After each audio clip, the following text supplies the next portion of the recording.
Jubilee hills by elections గురించి విన్నారా? అయినా సార్ ఏమని విన్నారు? ఏమని ఉన్నారంటే ఆయన మంచి పనులే చేసిండు. ఎవరు ఆయన అంటే ఎవరు? గోపీనాథ్ సార్. ఓకే.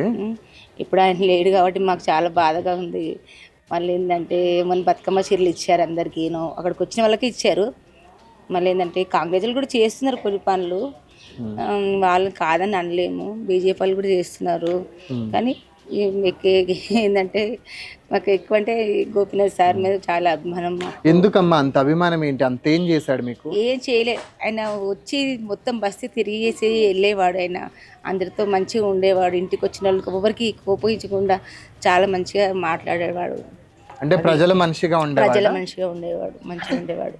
ఇప్పుడు ఇక్కడ మీరు ఉంటున్న ఈ బస్తీలో డబుల్ బెడ్రూమ్ ఫ్లాట్స్ కావచ్చు, లేదంటే రోడ్లు నిర్మాణం ఏమైనా ఇక్కడ లైట్లు లేవు సార్. రాత్రి మేడం వచ్చినప్పుడు కూడా, పాప వచ్చినప్పుడు కూడా ఈ లైట్ చీకటి ఉంది. అయితే నాగరాజ్ అని చెప్పేసి ఇక్కడ లైన్ మ్యాన్కు ఫోన్ చేయించారు. ఈరోజు సాయంత్రం వేస్తామని చెప్పారు లైట్లు లేవు. ఇంకేంటంటే జిఎంసీ వాళ్ళు వచ్చి ఇక్కడ జిఎంసీ వాళ్ళు వచ్చేసి ఇక్కడ ఈ రోడ్లు ఊడ్చినాక చెత్త అట్లా పెట్టేస్తారు. చాలా గలీజ్గా. ఎవరిని వస్తే కూడా గలీజ్ అంటారు.